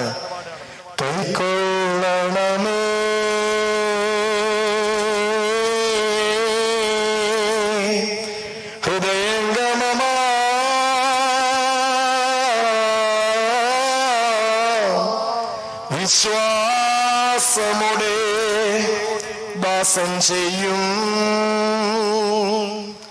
ബലിയെന്നാകാ തിരുസന്നിധിയിൽ. ശരിക്കും എല്ലാവരും കണ്ണുറന്നുട്ടാ. ഞാൻ പരീക്ഷിച്ചു നോക്കിയതാ, കാരണം ഈ പ്രഘോഷിക്കുന്നത് ശരിയാണെന്ന് അറിയണ്ടേ. പ്രിയമുള്ളവരെ, അതായത് മെഡിറ്റേഷൻ ഓൺ ഡെത്ത്, നമ്മുടെ മരണത്തെ നമുക്ക് ധ്യാനിക്കാൻ എല്ലാ ദിവസവും പറ്റട്ടെ. മർക്കോസിന്റെ സുവിശേഷം 8-ാം അധ്യായത്തെ 9-ാം അധ്യായം 10-ാം അധ്യായത്തിലൊക്കെ ഈശോ ജെറൂസലേമിലേക്ക് യാത്ര ചെയ്യുമ്പോൾ തന്റെ തെരഞ്ഞെടുക്കപ്പെട്ട ശിഷ്യന്മാരെ ചേർത്ത് വെച്ചുകൊണ്ട് മാർക്കോസിന്റെ 8:30, 9:31, 10:32 പറയുന്നു, ഞാൻ ജെറൂസലേമിലെത്തും, പീഡ സഹിക്കും, മരിക്കും, 3-ാം ദിവസം ഉത്ഥാനം ചെയ്യും. ഇന്ന് നമ്മൾ മറന്നു പോകുന്നത് ഈ മരണമല്ലേ? അതുകൊണ്ട് ഈ കാലഘട്ടത്തില് അച്ഛൻ പ്രഘോഷിക്കുന്ന ഒരു പ്രധാനപ്പെട്ട സബ്ജക്റ്റ് ഞാൻ വന്നു കയറി പറയാം, മരണം സൂപ്പറായിരുന്നു കേട്ടോ. എല്ലാവരുടെ മരണം കാണാനും അതിന് പോകാനൊക്കെ സുഖ, പക്ഷെ അവനവന്റെ മരണം കൂടി ഒന്ന് ചിന്തിക്കണം. അന്യപിതാക്കന്മാർ പറയണേ, ആത്മീയ മതത മറികടക്കാനുള്ള 5-ാമത്തെ സ്റ്റെപ്പ് നമ്മുടെ മരണത്തെ കുറിച്ച് ധ്യാനിക്കുക. നോർക്ക പറഞ്ഞ ഹല്ലേലൂയ. അപ്പോ ആത്മീയ മന്ദതയ്ക്കുള്ള ലക്ഷണങ്ങൾ എന്തൊക്കെയാ പറഞ്ഞു? ആത്മീയ ബന്ധത ബാധിച്ചിട്ടുണ്ടോ അറിയാനായിട്ട് ലക്ഷണങ്ങള്: 1, ആവശ്യമില്ലാത്ത കാര്യങ്ങളിൽ ഇടപെടും, ഓക്യുപ്പേഷൻ വിത്ത് അൺനെസറി തിങ്. 2, ഒന്നിലും ശ്രദ്ധിക്കാൻ പറ്റില്ല. അത് ആത്മീയ കാര്യമാണെങ്കിലും ഭൗതിക കാര്യമാണെങ്കിലും ഇങ്ങനെ കിടന്ന് ഒന്നും പൂർത്തിയാവില്ല. ഒരു 5 മിനിറ്റ് വെറുതെ ഇരിക്കാൻ പറ്റില്ല. നമ്മൾ വെറുതെ ഇരിക്കാൻ വേണ്ടി ഇരിക്കുമ്പോഴാകും അപ്പുറത്ത് അടുപ്പത്ത് വെള്ളം വെച്ചിട്ടുണ്ടോ, ഇനി അത് നോക്കാൻ പോകുമ്പോഴും വാലടച്ചിട്ടുണ്ടോ, ഇങ്ങനെ കിടന്ന് ഓടി നടക്കും. നോക്കാൻ പറഞ്ഞ ഹല്ലേലൂയ. 3, സ്പിരിച്വൽ, ആത്മീയ മേഖലയിൽ മാത്രം നിരാശ, ബാക്കി എല്ലാ കാര്യത്തിനും. അതുകൊണ്ട് ഈ ആത്മീയ മന്ദത ബാധിച്ചാൽ എന്ത് സംഭവിക്കും? ഫിസിക്കൽ പ്ലഷർ, ശാരീരികമായ സുഖം. അത് ചിലർക്ക് ഭക്ഷണമാകാം, ചിലർക്കുണ്ട് ടെൻഷൻ കൂടിയ വെച്ചടിച്ച് കഴിച്ചോളൂ. എനിക്കറിയാം ഒരു വ്യക്തിനെ, ആളെന്നെ പറയും, എനിക്ക് ടെൻഷനാ വന്നു കഴിഞ്ഞാൽ പിന്നെ ഭക്ഷണം ഇങ്ങനെ കഴിച്ചുകൊണ്ടേയിരിക്കണം. എവിടേക്കാ കഴിക്കണമെന്ന് അറിയില്ല. ഇപ്പൊ ഒരു സഹോദരി, ആ സഹോദരിയുടെ അനിയത്തി മരിച്ചു. അപ്പൊ ഞാൻ ആ സഹോദരിനെ വിളിച്ചു, വിഷമത്തിലാണല്ലോ എന്ന്. അങ്ങനെ പോകുന്ന സമയത്ത് എന്താണ് ഞാൻ ചോദിച്ചപ്പോ, ഹോട്ടലിന് മുമ്പിൽ നിർത്തിയേക്കുക, എന്തെങ്കിലും വാങ്ങിക്കാൻ പറഞ്ഞിട്ട് മോനെ വിട്ടേക്കാണ്. കാരണം ടെൻഷൻ ആകുമ്പോ അല്ലോ, നമുക്കറിയില്ല, ഓരോരുത്തർക്കും ഓരോ പ്രകൃതാണ്. ചിലർക്ക് ടെൻഷൻ ആകുമ്പോ ഒന്നും വേണ്ട. പ്രിയമുള്ളവരെ, ശാരീരിക സുഖം തേടാൻ തുടങ്ങും. ചിലർക്ക് മദ്യാകാം, ചിലർക്ക് എന്താണ് ഈ മന്ദത ബാധിച്ചാൽ പിന്നെ അങ്ങനെ ഫോൺ ചെയ്തുകൊണ്ടേയിരിക്കുക. അവിടെ മഴയുണ്ടാ, ഇവിടെ മഴയുണ്ടാ, നീ കറി വെച്ചോ, കോഴിയില് ഉരുളക്കിഴങ്ങാണോ അതോ ചേനയാണോ ഇട്ടത്, ഇങ്ങനെ ആവശ്യമില്ലാത്ത പറഞ്ഞുകൊണ്ടിരിക്കുന്നത്. കാര്യമുള്ള കാര്യമൊന്നുമല്ല. ഇനി ഈ ആത്മീയ മന്ദത ബാധിച്ചാൽ ഈ പെർഫോമൻസിന് പ്രാധാന്യം കൊടുക്കും. അപ്പൊ പള്ളിയിൽ വന്നാലും എല്ലാവരും കാണിക്കാൻ വേണ്ടിയിട്ട് എന്താണ് വെറൈറ്റി ആയിട്ട് കുറെ കാര്യങ്ങൾ ചെയ്യും. എല്ലാവരും ചെയ്യുന്ന പോലെ അവർ പെർഫോം ചെയ്തുകൊണ്ടിരിക്കുകയാണ്. പക്ഷെ ഉള്ളിന്റെ ഉള്ളിൽ ഒന്നുമില്ല, സ്പിരിച്വലി ഡള്ളാണ്. അതേ പ്രിയമുള്ളവരെ, ഈ കാര്യങ്ങളൊക്കെ വെച്ചിട്ട് അത് പരിഹരിക്കാനുള്ള 5 സ്റ്റെപ്പ് അതൊക്കെ: 1, കണ്ണീരോടെ ദൈവത്തിന് മുൻപിലേക്ക് ഓടിച്ചെല്ലുക. ഒന്നും പറ്റില്ലെങ്കിൽ കമഴ്ന്ന് കിടക്കുക പള്ളിയുടെ മുമ്പിൽ, രൂപത്തിന് മുമ്പിൽ. കർത്താവെ, ഒന്നും പറയാനില്ല, ഇതൊക്കെ എടുക്കണു, കർത്താവിനെ ഓർത്തിട്ട് അവിടെ കിടക്കുക. 2, എന്റെ ആത്മാവിനോട്, ആത്മാവേ, നീ എന്തിനാ ആകുലപ്പെടുന്നത്, നീ എന്തിനാ വിഷാദിച്ചു കൊള്ളുന്നത്, നീ ദൈവത്തിൽ പ്രത്യാശ അർപ്പിക്കുക. എന്നോട് തന്നെ ഒന്ന് സംസാരിച്ച എന്റെ ആത്മാവിനോട് പറഞ്ഞു ഹല്ലേലൂയ. അത് ദാവീദ് മനോഹരമായിട്ട് കാണിച്ചില്ല. 3, കുമ്പസാര എന്ന കൂദാശയിലേക്ക് ഓടിച്ചെല്ലണം. എന്ന് വെച്ചാല് സ്പിരിച്വൽ ഇമ്മ്യൂണിറ്റി കൂട്ടാൻ വേറൊരു വഴിയില്ല.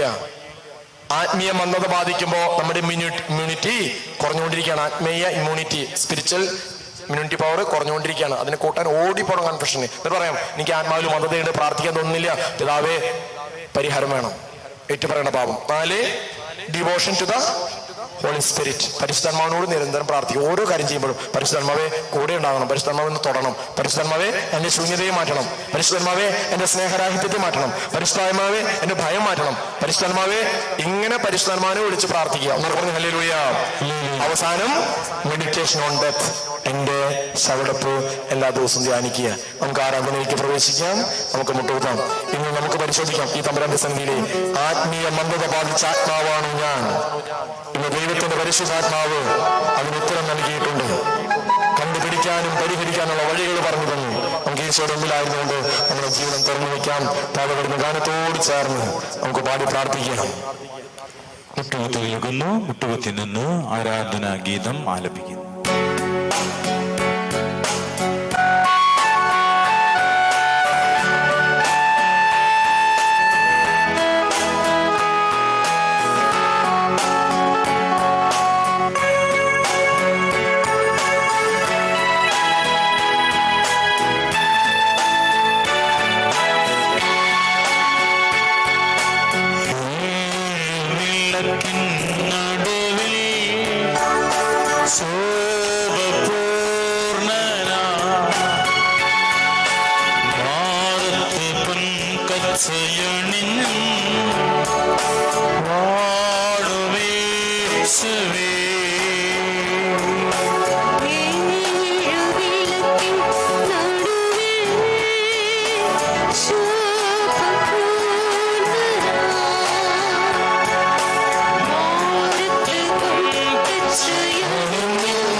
പരമ ദിവ്യകാരുണ്യ ഈശോയ്ക്ക് ആരാധനയും സ്തുതിയും പരിശുദ്ധ പരമദിവികാരുണ്ണീശോയ്ക്ക് ആരാധനയും സ്തുതിയും പുകഴ്ചയും ഉണ്ടായിരിക്കട്ടെ. നിങ്ങളോട് കരുണ കാണിക്കുന്ന പരിശുദ്ധ പരമ ദിവികാരുണ്ണീശോയ്ക്ക് ആരാധനയും സ്തുതിയും പുകഴ്ചയും ഉണ്ടായിരിക്കട്ടെ. ഈശോ തിരിച്ചു വരുമ്പോ ഇതാ അകലൊരു അത്തിമരം. വിശക്കുന്നതിന് സന്തോഷമായി, കാരണം അത്തിപ്പഴം കഴിക്കാം. പക്ഷേ അടുത്തു വന്നപ്പോൾ ഒരു പഴം പോലും അതിലില്ല. ഇലകളാൽ അത് നിറയപ്പെട്ടിരുന്നു. അത് അത്തിപ്പഴങ്ങളുടെ കാലമല്ലായിരുന്നു. അവൻ അതിനെ ശപിച്ചു. പ്രിയരെ, ഞാനും നിങ്ങളുമാണ് ഈ അത്തിമരം. ഞാനും നിങ്ങളുമാണ് ഈ അത്തിമരം. ഫലമില്ലെങ്കിലും കുഴപ്പമില്ല. ഫലമില്ലാത്ത അവസ്ഥയെ മറച്ചു വെക്കാനായിട്ട് ഞാൻ ചെയ്തു കൂട്ടുന്ന ചെയ്തികൾ അത് ഇഷ്ടപ്പെടുന്നില്ലെന്നേ. ആത്മാവിൽ മന്ദത ബാധിക്കുമ്പോഴാണ് എന്നിലുള്ള പെർഫോമൻസ് മോഡ് പുറത്തു വരുന്നത്. നമുക്ക് ധ്യാനിക്കാം. മന്ദത അത് മൂലപാപങ്ങളിലെ ഏറ്റവും പ്രധാനപ്പെട്ട പാപമാണ്. Sloth is a parent of evil. തിന്മയുടെ പിതാവാണ് മന്ദത. ദാവീദിനെ പറ്റി വീഴ്ചയും ഈ മന്ദതയിലാണ്. ഒരിക്കലും പ്രമാണലംഘനം അവന്റെ ജീവിതത്തിന് നിഘണ്ടുവിലുണ്ടായിരുന്നില്ല. പക്ഷേ ജെറൂസലേമിൽ അവൻ തങ്ങി. ഇടമുഖത്തായിരിക്കേണ്ടവൻ ജെറൂസലേമിൽ തങ്ങി. ഒരു ദിവസം മുഴുവൻ കിടന്നുറങ്ങി, എഴുന്നേറ്റുലാത്തുന്നു. മന്ദതയുടെ ലക്ഷണം അത് അവനെ വ്യഭിചാരത്തിലേക്കും കൊലപാതകത്തിലേക്കും എത്തിക്കുകയാണ്. സ്നേഹമുള്ളവരെ, നമുക്ക് ചിന്തിക്കാം. കൈകൾ കൂപ്പി കണ്ണുകൾ അടച്ചുകൊണ്ട് ആത്മാവിൽ മന്ദത ബാധിക്കുമ്പോൾ ആവശ്യമില്ലാത്ത കാര്യങ്ങളിൽ വെറുതെ സമയം കളയുക. ജീവിതത്തിനോട് അർത്ഥവുമില്ല, പക്ഷെങ്കിലും അത് ഇമ്പോർട്ടൻ്റ് ആയി മാറും. ആവശ്യമില്ലാത്ത കാര്യങ്ങൾക്ക് ഒരുപാട് സമയം. ഒക്യുപ്പേഷൻ വിത്ത് അൺനെസറി തിങ്. വീണ്ടും ഒന്നും ശ്രദ്ധിക്കാൻ പറ്റാത്ത അവസ്ഥ. ഒന്നിലും ശ്രദ്ധയില്ല, കോൺസെൻട്രേഷൻ ഇല്ല. ആത്മീയ കാര്യങ്ങളിൽ പോലും ഒരു 5 മിനിറ്റ് തമ്പുരാന്റെ സന്നിധിയിൽ ഇരിക്കാൻ സ്വസ്ഥതയില്ല. അതിന് പറ്റുന്നില്ല. കുടുംബ പ്രാർത്ഥനയ്ക്ക് പറ്റുന്നില്ല. വീണ്ടും ആത്മീയ കാര്യങ്ങളിൽ മാത്രം നിരാശ തോന്നുന്ന അവസ്ഥ, സ്പിരിച്വൽ ഡിപ്രഷൻ. ഈശോനെ കാണിച്ചു തരികയാണ് ഈ മന്ദത ബാധിച്ച ആത്മാവിന്റെ ലക്ഷണങ്ങൾ. നമ്മുടെ അന്തരാത്മാവിലേക്കൊന്ന് തിരിഞ്ഞു നോക്കിയേ, ജീവിതത്തിന്റെ പിന്നാമ്പുറങ്ങളിലേക്ക് നോക്കിയേ. ഈ മന്ദത ബാധിച്ചാൽ പിന്നെ സുഖങ്ങൾ തേടിയുള്ള യാത്ര ആരംഭിക്കാൻ തുടങ്ങും. അതാ ദാവീദില് സംഭവിച്ചത്. അവന് തന്റെ ശരീരത്തിന്റെ സുഖം തേടി. ആ തെറ്റിനെ മറച്ചു വെക്കാൻ അവൻ കൊലപാതകത്തിലേക്ക് വഴിമാറി. എത്ര കൃപയുള്ള മനുഷ്യൻ. പക്ഷെ ഈ മന്ദത ബാധിച്ചപ്പോ പിന്നെ അവന്റെ കൃപ ചോർന്നു പോവുകയാണ്. അതുകൊണ്ട് അവൻ നിലവിളിച്ച് പ്രാർത്ഥിച്ചു, കർത്താവേ കരുണയായിരിക്കണേ, അങ്ങയുടെ പരിശുദ്ധാത്മാവിനെ എന്നിൽ നിന്ന് എടുത്തു മാറ്റരുതേ. ഉരുകിയ മനസ്സാണ് കർത്താവിന് സ്വകാര്യമായ ബലി. അവൻ തിരിച്ചറിയുകയാണ്, തെറ്റിപ്പോയി. മക്കളെ, ഈ മന്ദത ഈ കോവിഡിന് ശേഷം എന്നെയും ബാധിച്ചിട്ടുണ്ടോ? പ്രതിജാത്മീയമായ മേഖലയിൽ ഒന്ന് പരിശോധിച്ച്. കുദാശകളോട്, കുദാശാനുകരണങ്ങളോട്, കുടുംബ പ്രാർത്ഥന, ബൈബിൾ വായന, വ്യക്തിപരമായ പ്രാർത്ഥന, പ്രാർത്ഥന കൂട്ടായ്മകൾ, ഇതിനൊക്കെ ഒരുതരം മന്ദതയിൽ നീ വഴിമാറിപ്പോയിട്ടുണ്ടോ? മാപ്പ് ചോദിക്കണേ. ഈശോ പറഞ്ഞു തരികയാണ്, ഇത് പരിഹരിക്കാൻ നീ കണ്ണീരോടെ എന്റെ മുമ്പിൽ നീ കമിഴ്ന്ന് കിടക്ക്. നീ ഒന്നും ചെയ്യണ്ട, എന്റെ മുൻപിലേക്ക് വന്നാൽ മാത്രം മതി. എന്റെ മുൻപിൽ ഒന്ന് മുട്ടുകുത്തി കമിഴ്ന്ന് കിടന്നാലും മതി. Don't go in tears. നമുക്കും ഈ വഴിത്താരയിലൂടെ പോകാം. വീണ്ടും ദാവീദിന്റെ ജീവിതം കാണിച്ചു തരുന്നുണ്ട്. ഈ മന്ദതയെ മാറ്റാൻ അവൻ അവന്റെ ആത്മാവിനോട് സംസാരിക്കാൻ തുടങ്ങി.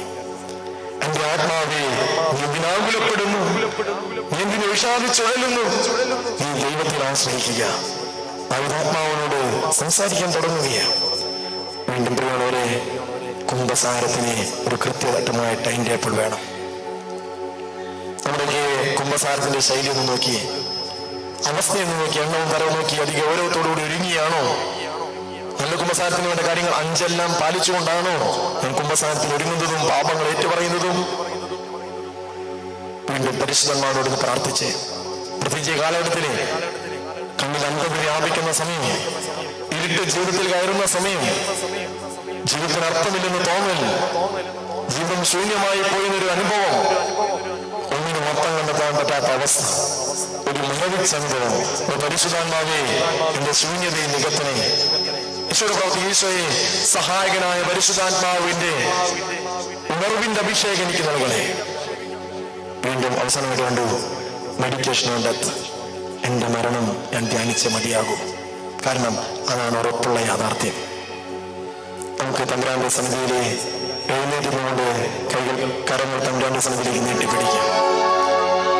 ജീവിതത്തെ പൂർണ്ണമായിട്ടും ഈശോയ്ക്ക് കൊടുക്കാം. ശൂന്യത ബാധിച്ചതിന്റെ ജീവിതാനുഭവങ്ങൾ, വഴിത്താറുകൾ ഈശോയ്ക്ക് കൊടുക്കാം. ശരീരത്തിന്റെ സുഖം തേടി നീ ഇറങ്ങി തിരിച്ചിട്ടുണ്ടെങ്കിൽ തിരിച്ചറിയണ ദൈവവൈതലേ, നീ മന്ദതയിലാണ്. നിന്നെ മനോഷനായി കാണാൻ ഞാൻ ആഗ്രഹിക്കുന്നില്ല. ഒന്നുകിൽ നീ ചൂടുള്ളവനായിരിക്കുക. തണുത്ത പദാർത്ഥത്തിലാണ് എല്ലാ ജീവജാലങ്ങളും അടിഞ്ഞുകൂടുക.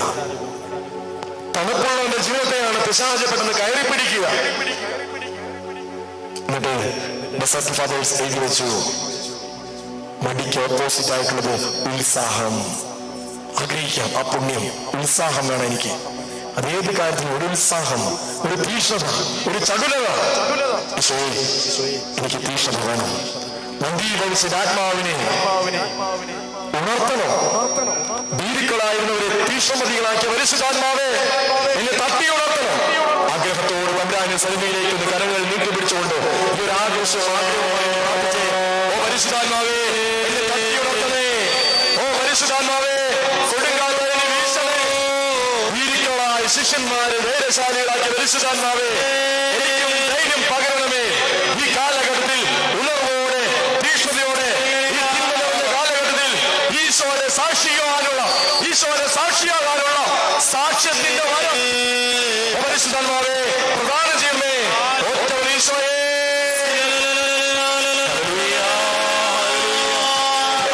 ആരാധന. Hallelujah, hallelujah, hallelujah. പരിശുദ്ധാത്മാവോട് പ്രാർത്ഥിച്ചേ. യാക്കോബിലെ 4:3 ചോദിച്ചിട്ട് നിങ്ങൾക്ക് ലഭിക്കുന്നില്ലെങ്കിൽ അത് നിങ്ങളുടെ ദുരാശയെ വൃത്തിപ്പെടുത്താൻ തിന്മയായിട്ടുള്ള ചോദിച്ചുകൊണ്ടാ. ചോദിക്കേ. പരിശുദ്ധാത്മാവിന്റെ വരദാന ഫലങ്ങൾ ഈശോ നൽകും. പരിശുദ്ധാത്മാവിന്റെ വരങ്ങളാണ് ആഗ്രഹത്തോടെ ഒറ്റവഴി പരിശുദ്ധാത്മാവേ കൈകളടിച്ചു മാറാം. ഉണർവോടെ കൈകളടിച്ച് ഈശോയിലേക്ക് നോക്കി ഉണർത്തണമേ, എന്നെ ഉണർത്തണമേ, ആത്മാവാൽ എന്നെ ഉണർത്തണമേ. ഉണർത്തണമേ, എന്നെ ഉണർത്തണമേ, ആത്മാവാൽ എന്നെ ഉണർത്തണമേ. ഞാൻ ഉണർന്നാലും ദേശമുണരും. ഉണർത്തണമേ, എന്നെ ഉണർത്തണമേ, ഞാൻ ഉണർന്നാലും ദേശമുണരും. ഉണർത്തണമേ, എന്നെ ഉണർത്തി. ഉണർത്തണമേ, എന്നെ ഉണർത്തണമേ. ആഗ്രഹത്തോട് മതിയെ മാറിപ്പോകട്ടെ. ഉണർത്തണമേ, എന്നെ ഉണർത്തണമേ, ആത്മാവാൽ എന്നെ ഉണർത്തണമേ. ഞാൻ ഉണർന്നാലും ദേശമുണരും. ഉണർത്തണമേ, എന്നെ ഉണർത്തണമേ, ഞാൻ ഉണർന്നാലും ദേശമുണരും. ഉണർത്തണമേ, എന്നെ ഉണർത്തണമേ. അപ്പാ, മാറിപ്പോകട്ടെ. പ്രാർത്ഥിക്കുവാനുള്ള ഉദാസനോടുള്ള അടുപ്പം കൂടി വരട്ടെ. ഓ പരിശുദ്ധാത്മാവേ, ബൈബിൾ വായിക്കാനുള്ള ആഗ്രഹം, അത് ധ്യാനിക്കുവാൻ, ജീവിക്കുവാനുള്ള അഭിഷേകം, ആത്മീയ മേഖലയിലുള്ള ഡിപ്രഷൻ നീങ്ങിപ്പോട്ടെ. യേശുനാമത്തിൽ വിട്ടുപോകട്ടെ. ഒറ്റ ഈശോയേ കൈകളടിച്ചൊരു പാടാം. തീ പോലെ ഇറങ്ങണമേ, അഗ്നിനാവായി പണിയണമേ, കൊടുങ്കാറ്റായി വീശണമേ, ആത്മനദിയായി ഒഴുകണമേ. തീയായി മാറണം ഞാൻ. തീ പോലെ ഇറങ്ങണമേ, അഗ്നിനാവായി പതിയണമേ, കൊടുങ്കാറ്റായി വീശണമേ, ആത്മനദിയായി ഒഴുകണമേ. തീ പോലെ ഇറങ്ങണമേ, അഗ്നിനാവായി പതിയണമേ,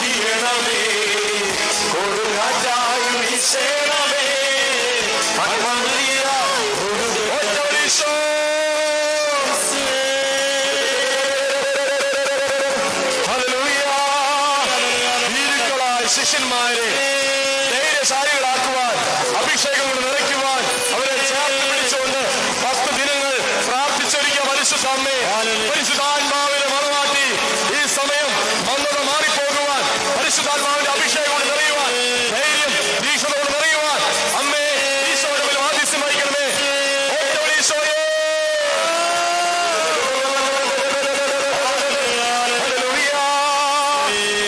കൈവടിച്ചോട് പാടാം, കൈവടിച്ചോണ്ട് ഉണർവോടെ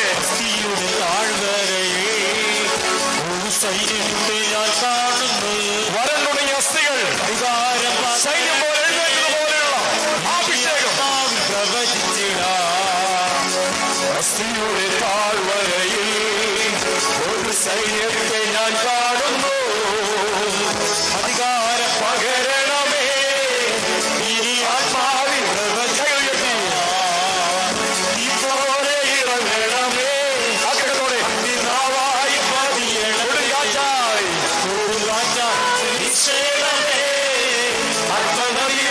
ഒരു തീ പോലെ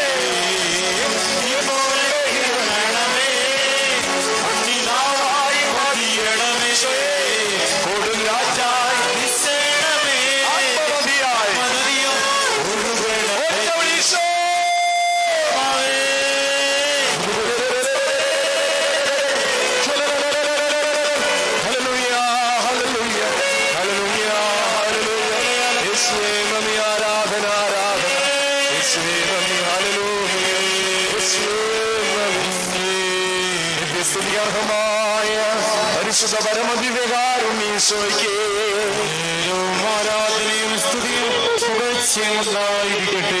സ്തുതിയർഹമായ പരിശുദ്ധ പരമദിവ്യകാരുണ്യേശോയ്ക്ക് ആരാധനയും സ്തുതിയും പുകഴ്ചയുണ്ടായിരിക്കട്ടെ. നിങ്ങളോട് കരുണ കാണിക്കുന്ന പരിശുദ്ധ പരമദിവ്യകാരുണ്യേശോയ്ക്ക് ആരാധനയും സ്തുതിയും പുകഴ്ചയുണ്ടായിരിക്കട്ടെ. നമുക്കെല്ലാവർക്കും ഈശോയുടെ സന്നിധിയിൽ മുട്ടുകുത്താം. 3 മണി സമയമായി. കർത്താവിന്റെ കരുണ പെയ്തിറങ്ങുന്ന സമയമാണ്. ആ 3 മണി പ്രാർത്ഥന, ഭവിഷ്യോടെ പറഞ്ഞ പ്രാർത്ഥന നമുക്ക് ആവർത്തിക്കാം. കർത്താവ് കൈകൾ കൂട്ടി കണ്ണുകടച്ച് കർത്താവിന്റെ പീഡാനുഭവം ധ്യാനിച്ച് ഈശോ എനിക്ക് വേണ്ടിയാ കുരിശിലേറ്റത്, അവൻ എനിക്ക് വേണ്ടിയാ സഹിച്ചത്, മരിച്ചത്. എനിക്ക് അപ്പ എന്നോടുള്ള സ്നേഹത്തെ പ്രതി നീ കുരിശിലേറുകയായിരുന്നില്ലേ? ആ കുരിശിൽ ഈശോടെ മുകുന്നതല്ലേ? ഇനി കരുണ ആർക്കൊക്കെയാണ് വേണ്ടത് ഒന്ന് കൊടുത്തേ ഈശോയുടെ സന്നിധിയിലേക്ക്. ഈശോയുടെ വാഗ്ദാനമാ, വാഗ്ദാനങ്ങൾ നിറവേറപ്പെടുക തന്നെ ചെയ്യുന്നേ. കരുണ ആവശ്യമുള്ളവരെ ഈശോയിലേക്ക് ഒന്ന് കൊടുത്തേ ഈ സമയം. എന്നിട്ട് ചൊല്ലി പ്രാർത്ഥിക്കാം.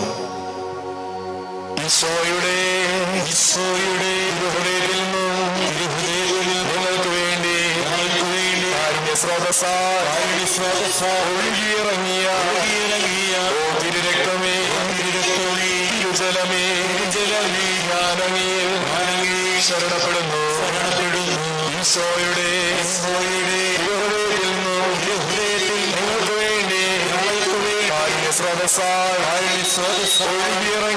ഒഴുകിയിറങ്ങിയ തിരുരക്തമേ, ജലമേ,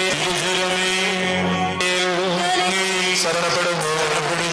ഈശോയുടെ ഹൃദയത്തിൽ നിന്നും നിങ്ങൾക്ക് വേണ്ടി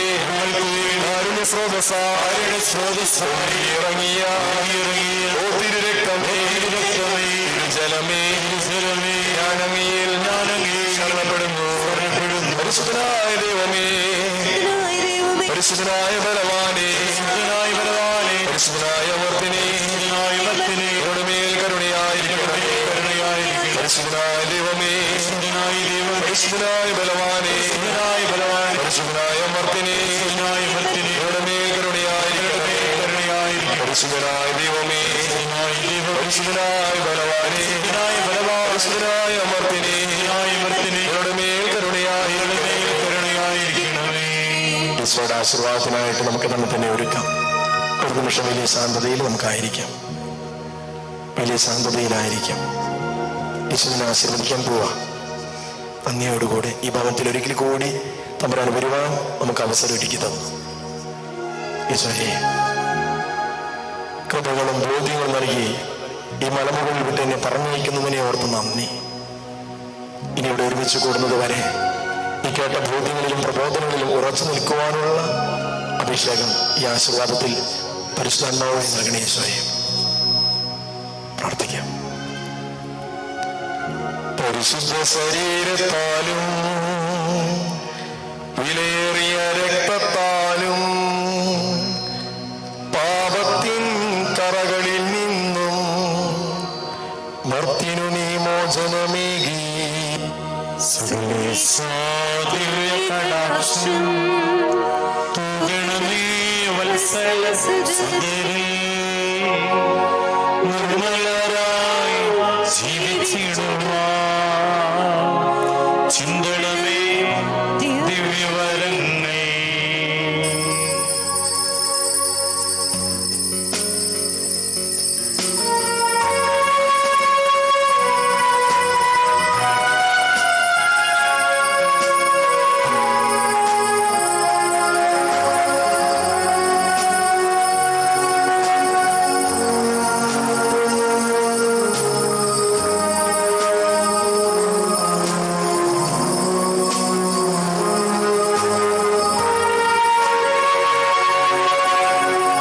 പരിശുദ്ധ പരമമാ